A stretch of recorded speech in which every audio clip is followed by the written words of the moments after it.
La porción de hoy, en Filipenses capítulo 2, versículos 12 al 18, está relacionada a un llamado que hace el apóstol Pablo a los hermanos de Filipo y les dice que tenían que ser irreprensibles, sencillos hijos de Dios.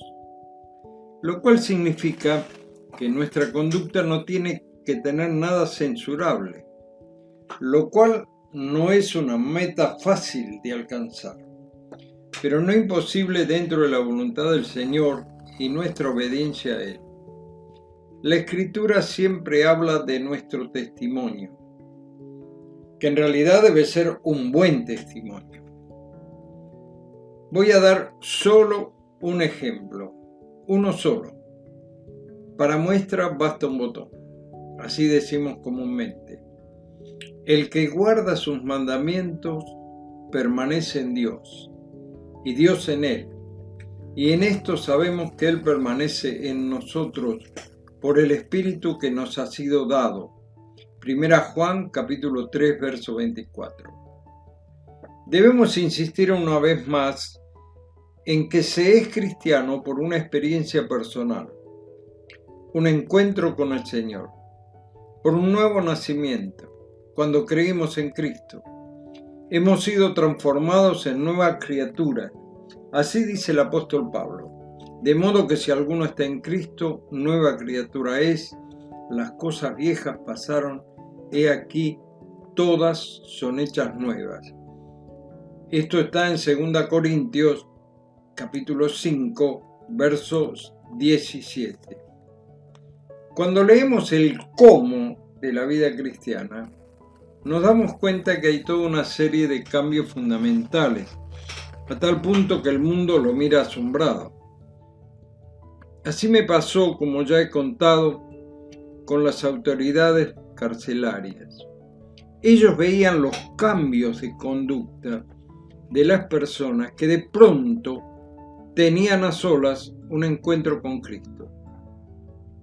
Había un preso, no recuerdo su nombre. Le llamaban el animal. Así de simple, el animal. Nadie podía compartir su celda. Su comportamiento era brutal.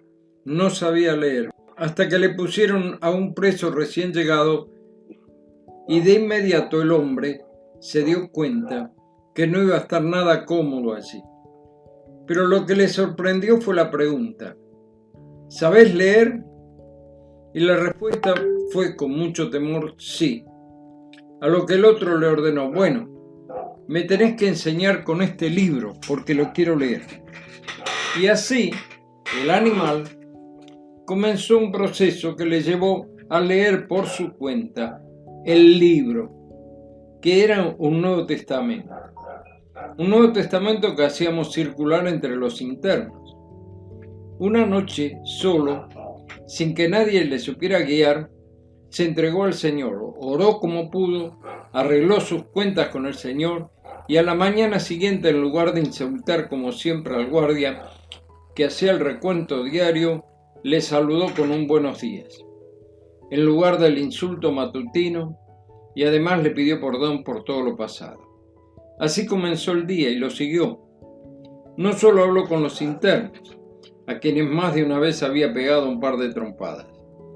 Al final del día se corrió el rumor, no se sabía qué estaba planeando el animal.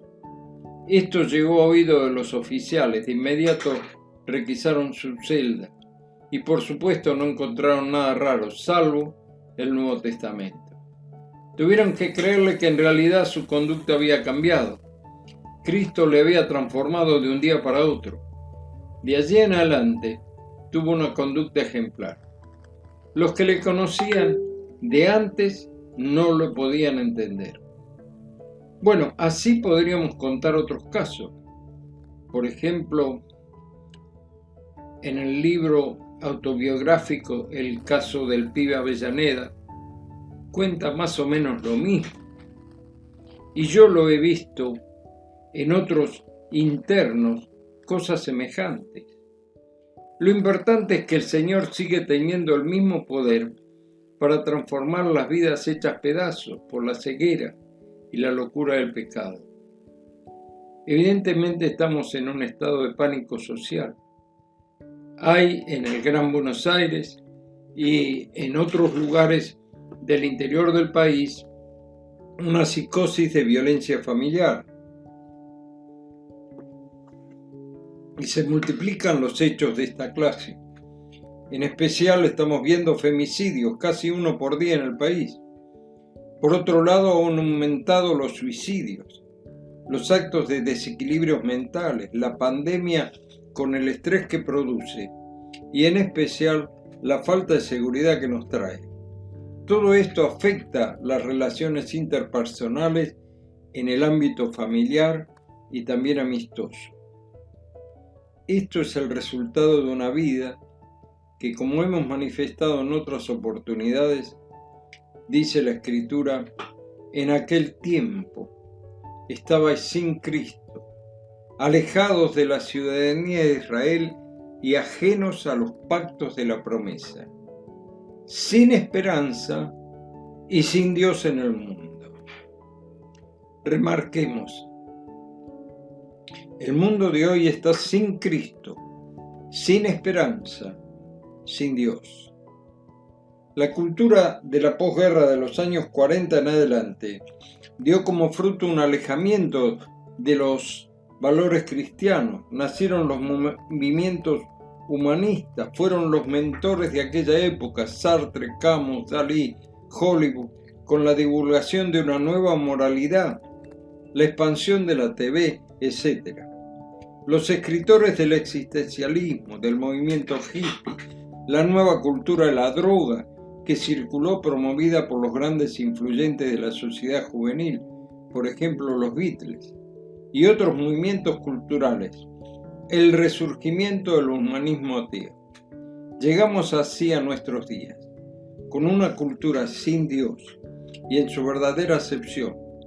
Hoy la Biblia no es la palabra de Dios, aún para algunos ministros religiosos.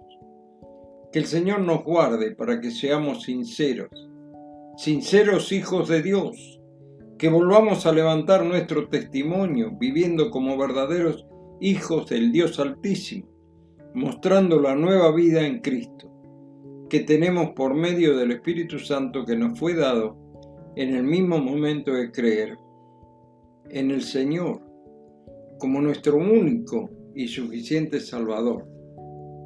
Será hasta mañana, si Dios quiere.